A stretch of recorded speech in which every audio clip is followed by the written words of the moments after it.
कार्यस्थ सामाजिक विकास संस्थेचे संस्थापक अध्यक्ष ॲडव्होकेट विजय रामा उघडे यांच्या वाढदिवसानिमित्त पेण तालुक्यातील दुर्गम महामिऱ्या डोंगर प्राथमिक शाळा आसाणी येथील विद्यार्थ्यांना शैक्षणिक साहित्याचं वाटप करण्यात आलं। विद्यार्थ्यांमध्ये शिक्षणाची आवड निर्माण व्हावी आणि कोणताही विद्यार्थी शिक्षणापासून वंचित राहू नये या उद्देशाने हा सामाजिक उपक्रम राबवण्यात आला। या कार्यक्रमात विद्यार्थ्यांना वह्या, पेन, दप्तर आणि इतर शैक्षणिक साहित्याचं वितरण करण्यात आलं।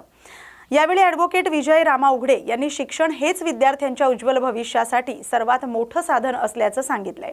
कार्यक्रमाला सामाजिक कार्यकर्ते, विविध संस्थांचे पदाधिकारी, शाळेचे मुख्याध्यापक विनोद म्हात्रे, ग्रामस्थ आणि विद्यार्थी मोठ्या संख्येने उपस्थित होते। या उपक्रमाचं उपस्थितांनी कौतुक करत विद्यार्थ्यांच्या चेहऱ्यावर आनंद फुलल्याची भावना व्यक्त केली। आज मी 23 वर्ष पूर्ण करीत आहे आणि 24व्या वर्षात पदार्पण करत आहे। आणि हे जी शाळा आहे ही शाळा मूळ गाव माझा हा आसानीच आहे। मी आता फक्त खाली स्थलांतरित आहे आणि आज माझा वाढदिवस आहे। त्या निमित्तानं एक शैक्षणिक आणि सामाजिक कार्य व्हावं या उद्देशानं ज्या मायभूमीत मी जन्म घेतला त्या मायभूमीत मी सदैव झटत असतो। त्या डोंगर दऱ्यातील सर्व विद्यार्थ्यांना शैक्षणिक साहित्य पुरवले पाहिजे या हेतूनं मी आज हा माझ्या वाढदिवसाचे औचित्य साधून मी या कार्यक्रमाला सर्व विद्यार्थ्यांना वह्या वाटप आणि शैक्षणिक साहित्य वाटप केलेलं आहे। याकरिता मी शाळेचे मुख्याध्यापक आदरणीय विनोदजी सर आणि त्यांचे सहाय्यक सर यांचं सरचे स्वागत करून आभार व्यक्त करतो आणि धन्यवाद। आज खरं तर खूप आनंद झालेला आहे। आम्हा शिक्षकांपेक्षा आमच्या लहान लेकरांना जास्त आनंद झालाय। कारण आसाणी हे जर गाव पाहिलं तर ते अतिशय दुर्गम भागातील आहे आणि हे जे विद्यार्थी आहेत यांना अतिशय शैक्षणिक सुविधा वगैरे खूप कमी प्रमाणात मिळत असतात। त्यामुळे त्यांना एखादा तळपत्या सूर्याची गरज नाही, तर गरज असते फक्त एक आशेच्या किरणाची। आणि त्या आशेचा किरण बनून आज माननीय ॲडव्होकेट विजय उघडे साहेब इथे त्यांचा वाढदिवस साजरा करण्यासाठी आमच्या शाळेत आलेत। वाढदिवस बऱ्याचदा मोठी लोक असे अगदीच ऐशाराम करत चैन करत साजरा करत असतात, पण या विद्यार्थ्यांच्या समवेत त्यांना शैक्षणिक साहित्य वाटप करून त्यांनी हा वाढदिवस साजरा केला। त्याबद्दल खरंच मी त्यांचा मनपूर्वक आभार व्यक्त करतो। आणि ते ह्याच शाळेत शिकलेले आहेत। खरं तर शिक्षणातून आपण जी पायरी चढून यशाचा किनारा गाठला त्या पायरीला कधी विसरू नये। आज त्यांनी पायरीला अजिबात विसरले नाही। त्यामुळे निश्चित ते जे एक उत्तम व्यक्तिमत्व आहेत, त्यांना ह्या वाढदिवसानिमित्त मी शुभेच्छा देईन की त्यांना खूप यश मिळू दे आणि यशाचा अगदी शिखर त्यांनी गाठू दे। आमच्या विद्यार्थ्यांच्या त्यांना अगदी जी शुभाशीर्वाद आहेत किंवा हे जे चांगले कार्य करतात त्याचे शुभाशीर्वाद पाठीशी आहेतच। त्याबद्दल खूप खूप धन्यवाद सर आपले। वाढदिवस केवळ आनंदाचा दिवस न मानता सामाजिक बांधिलकी जपण्याचा संदेश दाळिंब येथील जिल्हा परिषद प्राथमिक शाळेत देण्यात आला। शाळेतील शिक्षिका प्रगती इगवे यांनी आपला वाढदिवस वृक्षारोपण, शैक्षणिक साहित्य वाटप आणि जनजागृतीपर उपक्रमांनी साजरा करत समाजासमोर एक आदर्श निर्माण केलाय। यावेळी शाळेच्या परिसरात वृक्षारोपण करण्यात आलं। विद्यार्थी आणि शिक्षकांनी झाडे लावा, झाडे जगवा असा संदेश देत वृक्ष संवर्धनाची शपथ घेतली। वाढदिवसानिमित्त विद्यार्थ्यांना वह्या आणि इतर शैक्षणिक साहित्याचं वाटप करण्यात आलं। तसंच स्वच्छता, पर्यावरण संरक्षण आणि सामाजिक उत्तरदायित्व याविषयी विद्यार्थ्यांना मार्गदर्शन करण्यात आलं। कार्यक्रमाला मुख्याध्यापक, शिक्षक, शिक्षकेतर कर्मचारी, ग्रामस्थ आणि विद्यार्थी मोठ्या संख्येने उपस्थित होते। जालना शहरालगत असलेल्या रोहनवाडी, सारवाडी आणि लोढेवाडी या परिसरातील दक्षिण मध्य रेल्वेच्या फाटकावर भुयारी मार्ग नसल्यानं नागरिक आणि वाहनधारकांना दररोज मोठा मनस्ताप सहन करावा लागतोय। रेल्वे येताच फाटक दीर्घकाळ बंद राहतं आणि त्यामुळे दोन्ही बाजूंना वाहनांच्या लांबच लांब रांगा लागतात आणि प्रवाशांचा वेळ वाया जातो। स्थानिक नागरिकांनी या ठिकाणी तातडीनं भुयारी मार्ग उभारण्याची मागणी केली। हा मार्ग परिसरातील गावांसाठी महत्त्वाचा असल्यानं विद्यार्थी, शेतकरी, रुग्णवाहिका तसंच दैनंदिन प्रवाशांना वारंवार अडचणींचा सामना करावा लागतोय। त्यामुळे दक्षिण मध्य रेल्वे प्रशासनानं या समस्येची दखल घेऊन लवकरात लवकर भुयारी मार्गाचं काम सुरू करावं अशी मागणी नागरिक करतायत। न्यूज 24 मराठीमध्ये आपलं स्वागत आहे। आज आपण जालना तालुक्यातील जालना ते राणे उंचेगाव रोड, लोंढेवाडी, सारवाडी रेल्वे पटरीवर होतो। आज इथं दक्षिण मध्य रेल्वेचं भुयारी मार्ग नाही, तर नागरिकांना आणि वाहनधारकांना रेल्वे येईपर्यंत 10 ते 15 मिनटं वाहनाच्या रांगा लागतात आणि नागरिकांना बराच वेळ लागतो. यामध्ये जर एखादी ॲम्ब्युलन्स वगैरे एखादं जर पेशंट आलं तर काय करायचं अशा टायमामध्ये? तर दक्षिण मध्य रेल्वेने कधी भुयारी मार्ग करणार आहे आणि नागरिकांना याच्यापासून कधी सुटका मिळणार आहे, की नागरिकांना पण त्रास होतो आहे आणि एखादं जर पेशंट वगैरे आलं तर अशा घडीमध्ये काय करणार आहे? रेल्वे फाटक तर बंद राहत आहे ना रेल्वेपर्यंत. तर दक्षिण मध्य रेल्वेने लवकरात लवकर लोंढेवाडी ते सारवाडी त्या रोडवरती रेल्वे पटरी आहे तिथे भुयारी मार्ग लवकरात लवकर करण्यात यावा. न्यूज 24 कॅमेरामन अजय सोबत जालना जिल्हा प्रतिनिधी कोंडीबा अनपट. गेल्या 57 वर्षांपासून शेगाव ते पंढरपूर असा पायी प्रवास करणाऱ्या संत गजानन महाराजांच्या दिंडीचं अंबाजोगाईतील योगेश्वरी नगरीत मोठ्या उत्साहात स्वागत करण्यात आलं. सुमारे 700 किलोमीटरचा प्रवास करत पांडुरंगाच्या दर्शनासाठी निघालेल्या या दिंडीच्या स्वागतासाठी भाविकांनी मोठी गर्दी केली होती. भगवान बाबा चौक परिसरात रांगोळ्या, टाळ मृदुंगाचा गजर आणि भक्तिमय वातावरणात पालखीचं स्वागत करण्यात आलं. यावेळी शासकीय रुग्णालयातील कर्मचाऱ्यांसह अनेक स्वयंसेवकांनी वारकऱ्यांची सेवा केली. दिंडीतील शिस्त, स्वच्छता आणि भक्तिमय वातावरणानं उपस्थितांचं लक्ष वेधून घेतलं. अंबाजोगाईकरांनी वारकऱ्यांचं मनापासून स्वागत करत विठ्ठल नामाच्या गजरात पालखीला निरोप दिला. मी मनोहर कराड, परळी वैजनाथ. दरवर्षी परळी ते अंबाजोगाई दिंडीमध्ये येत असतो. एक अद्भुत चमत्कार गजानन महाराजांचा मिळतो आणि दर्शन होतं गजानन महाराजांचं. जसं की पंढरपूर ते आळंदी, आळंदी ते पंढरपूर जशी वारी चालती तशी आम्हाला इथं आनंद मिळतो. म्हणून आम्ही दरवर्षी न चुकता सकाळी 5:30 वाजल्यापासून अंबाजोगाईला 3-4 वाजतात आम्हाला पोहोचायला. आणि महाराजांची एक अद्भुत शक्ती आहे. आम्ही 8-9 वर्षापासून मी महाराजांसोबत जोडल्या गेलेलो आहे. जगामध्ये सर्वात जर स्वच्छ मंदिर असेल तर गजानन महाराजाचं मंदिर आहे. आणि जगामध्ये एकमेव देवस्थान असं आहे की ज्याने गव्हर्नमेंटकडून फंड्स आलेले वापस केलेले आहे, हे गजानन महाराजांचं संस्थान आहे. आणि एकमेव गजानन महाराजांचं असं संस्थान आहे जिथे की कुठलाही भ्रष्टाचार नाही आणि कुठलंही लग्गा नाही. दर्शनाला असेल किंवा कुठल्याही बाबतीत असेल की गजानन महाराजांची जी पालखी आहे 700 वारकरी यामध्ये सहभागी होतात दरवर्षी. आणि आमच्या परळी वैजनाथच्या पंचक्रोशीतून जवळपास 200-300 लोक दरवर्षी आम्ही सहभागी होतो. आणि गजानन महाराजांची आम्हावर कृपा आहे. अशीच कृपा अजून गजानन महाराजांनी आमच्यावर ठेवावी एवढंच यावेळी बोलेल मी. परभणी महानगरपालिकेचे महापौर सय्यद इक्बाल यांच्यावर गुरुवारी झालेल्या प्राणघातक हल्ल्याच्या प्रयत्नामुळे प्रशासकीय वर्तुळात तीव्र संताप व्यक्त केला जातोय. या घटनेच्या निषेधार्थ शुक्रवारी परभणी शहर महापालिका अधिकारी कर्मचारी संघटनेनं काम बंद आंदोलन पुकारलं. दोषींवर कठोर कारवाई करण्याची मागणी करत कर्मचाऱ्यांनी जिल्हाधिकारी आणि पोलीस अधीक्षकांना निवेदन सादर केलंय. महापौर सय्यद इक्बाल हे 9 जुलै रोजी आपल्या दालनात शहरातील नागरिकांच्या समस्या जाणून घेत होते. यावेळी धाड रोड परिसरात एक व्यक्ती निवेदन देण्याच्या बहाण्याने तिथे आली आणि अचानक महापौरांशी वाद घालून त्यांच्यावर हल्ला करण्याचा प्रयत्न केला. सुदैवाने या घटनेत महापौरांना कोणतीही इजा झाली नाही. महापौरांवर झालेला हा हल्ला अतिशय निंदनीय आहे. लोकप्रतिनिधींच्या सुरक्षेचा प्रश्न या निमित्तानं ऐरणीवर आलाय. परभणीचे सर्वप्रथम नागरिक व महापौर काल जी घटना झाली त्याबद्दल आम्ही आज महानगरपालिका पूर्ण कर्मचाऱ्यातर्फे आम्ही आज त्याचा निषेध केला आणि एक दिवस पूर्ण काम बंद आंदोलन केलं. आणि ते निवेदन देण्यासाठी आज आम्ही जिल्हाधिकारी इथे आलतो आणि आम्ही ते निवेदन आज डिप्टी कलेक्टर मॅडमला दिलं. 100% महानगरपालिका पूर्ण बंद आहे. फक्त अत्यावश्यक जे आहे ते आम्ही वगळता बाकी 100% बंद आहे. कारण नागरिकांना काही त्रास न होऊ म्हणून अत्यावश्यकता विभाग जे आहे ते आम्ही चालू केले. 2-4 दिवस अगोदरच त्यांनी अशा आमच्या ड्रायव्हरवर आणि आमचे जे चीफ जे आहेत करण गायकवाड त्यांच्यावर आणि त्यांनी नानरपेठ पोलीस स्टेशनमध्ये 2-3 दिवस अगोदर त्याच्याबद्दल एक FIR दर्ज केलेली आहे.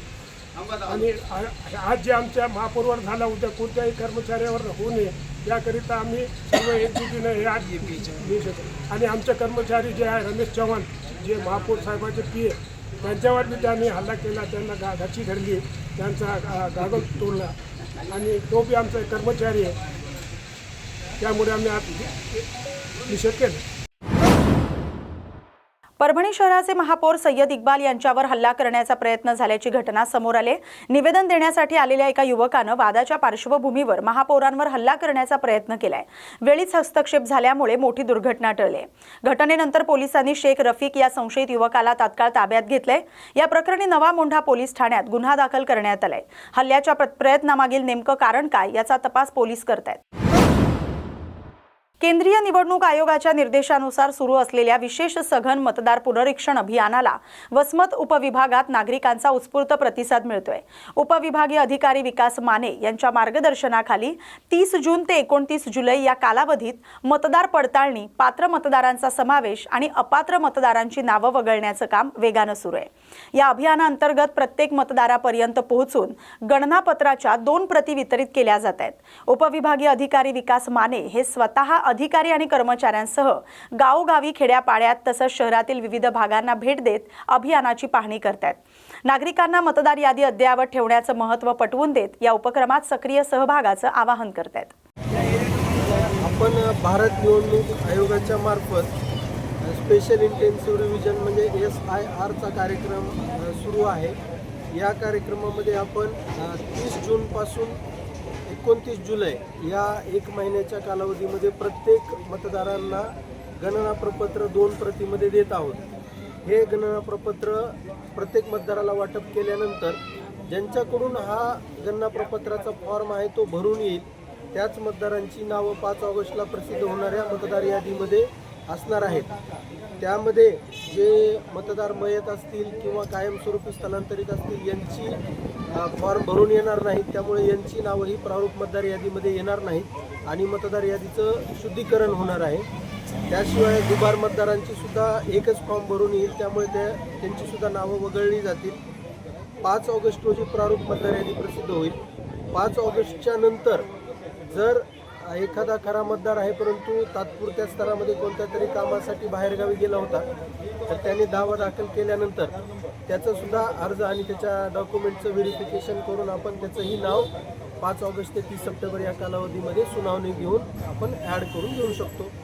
या पूर्ण कार्यक्रमाचा उद्देश हा सर्व पात्र मतदार जे आहेत ते आपल्या मतदार यादीमध्ये असावेत आणि कोणताही अपात्र, दुबार, मयत मतदार यादीमध्ये असू नये, अशा दोन्ही उद्देशानं हा प्रोग्राम भारत निवडणूक आयोगाने सुरू केला आहे। मी उपविभागीय अधिकारी विकास माने, मतदार नोंदणी अधिकारी 92 वसमत विधानसभा मतदारसंघासाठी आहे।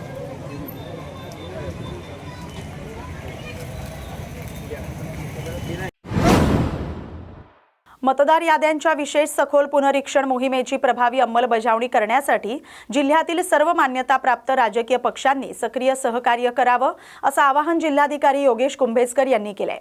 प्रत्येक पात्र मतदाराचं नाव अचूकपणे मतदार यादीत समाविष्ट होण्यासाठी ही मोहीम महत्त्वाची असल्याचं त्यांनी सांगितलंय। जिल्हाधिकारी कार्यालयात आयोजित बैठकीत विशेष सखोल पुनरीक्षण मोहिमेचा आढावा घेण्यात आला। यावेळी BLO मार्फत घरभेटी, गणना अर्जाचं वितरण आणि संकलन, प्रारूप मतदार यादीचं प्रकाशन, दावे हरकती स्वीकारणं आणि अंतिम मतदार यादी प्रसिद्ध करण्याच्या प्रक्रियेची माहिती देण्यात आली।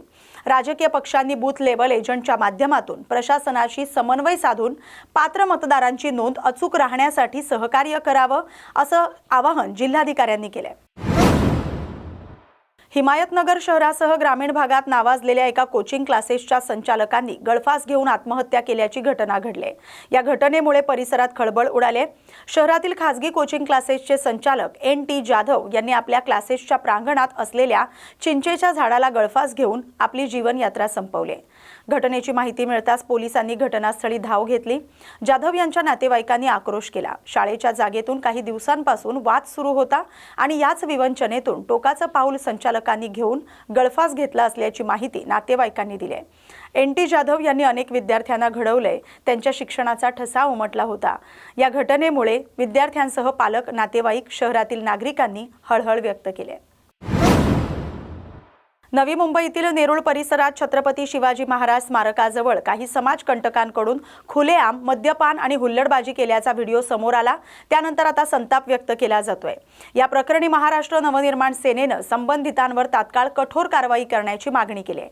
नेरूळ पोलीस ठाण्यापासून हाकेच्या अंतरावर असलेल्या छत्रपती शिवाजी महाराज स्मारक परिसरात हा प्रकार घडल्याचा दावा करण्यात येतोय।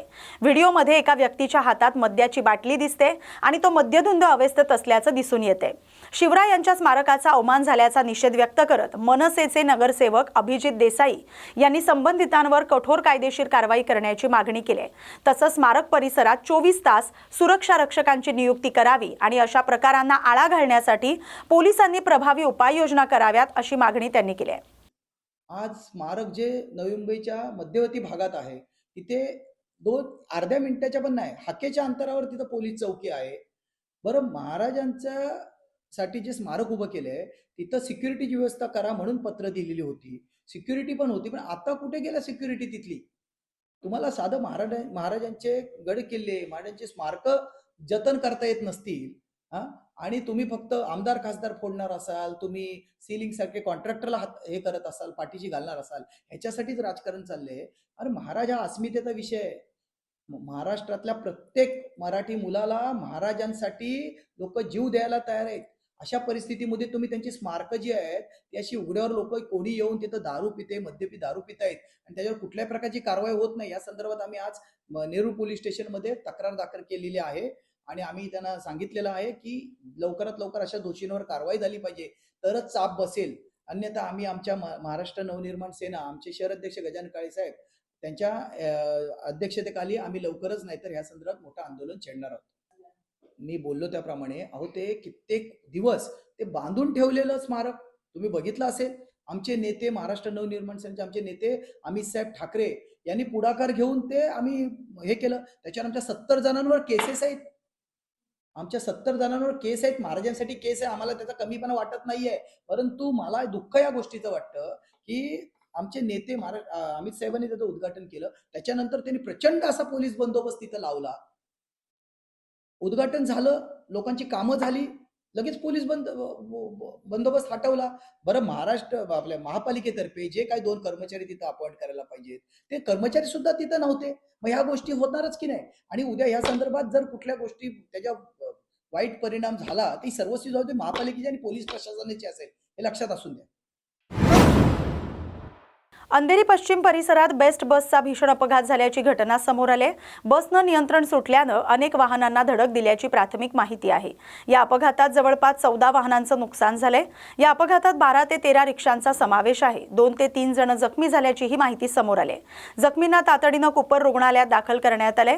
बस चालकानं ब्रेक फेल झाल्याचा दावा केलाय। अपघाताचं नेमकं कारण शोधण्यासाठी पोलीस पुढील तपास करत आहेत।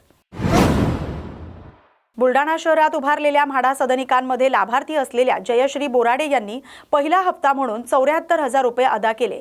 मात्र वेगवेगळ्या अडचणींमुळे त्यांचं गृहकर्ज मंजूर होण्यासाठी विलंब झाला। त्यांनी दागिने विकून आणि इतर जोड जमा करून उर्वरित 6,77,918 रुपयांचा भरणा केला। मात्र अजूनही त्यांना 45,000 रुपयांचं थकीत रकमेचं व्याज भरण्यासंदर्भात अडवणूक केली जाते आणि त्यांना मिळालेली म्हाडाची सदनिका ताब्यात दिली जात नाही। जयश्री बोराडे यांनी गृहनिर्माण मंत्री तसंच उपमुख्यमंत्री एकनाथ शिंदे यांना जिल्हाधिकाऱ्यांमार्फत निवेदन देत आपल्याला न्याय देण्याची मागणी केली। त्याचबरोबर आर्थिकदृष्ट्या मागासलेल्या घटकातील नागरिकांना म्हाडामार्फत सदनिका उपलब्ध करून दिली जातात, मात्र व्याजामुळे अनेक लाभार्थ्यांची अडवणूक केली जाते, ती थांबवावी अशी मागणी निवेदनाच्या माध्यमातून करण्यात आली। माझं नाव जयश्री ज्ञानेश्वर बोराडे, राहणार महावीरनगर बुलढाणा। मी इथे 13 वर्ष झाले भाड्याच्या घरामध्ये राहते। मला असं माहिती मिळाली की शासनाने म्हाडाचे घर गरीब व्यक्तीसाठी आमच्या परित्यक्त महिलांसाठी काढलेले आहे आणि मी तिथे 4-7 महिन्या अगोदर अर्ज केला। माझा घरामध्ये नंबरही लागला। मी तिथे मला 74,000 रुपये भरण्याचे सांगितले विकास गायकवाड या दादांनी। मी तिथे म्हाडाला डीडी करून 74,000 रुपये दिले आणि त्यानंतर त्यांनी मला माहिती पत्रक दिलं। त्याच्यानंतर माझी कुठेही त्यांनी स्वातंत्र्य नाही आवाज फायनान्स लावलेला असं मला माहीत पडलं। मी त्यांना विचारायला गेले पण माझी लोन केस त्यांनी करून नाही दिली।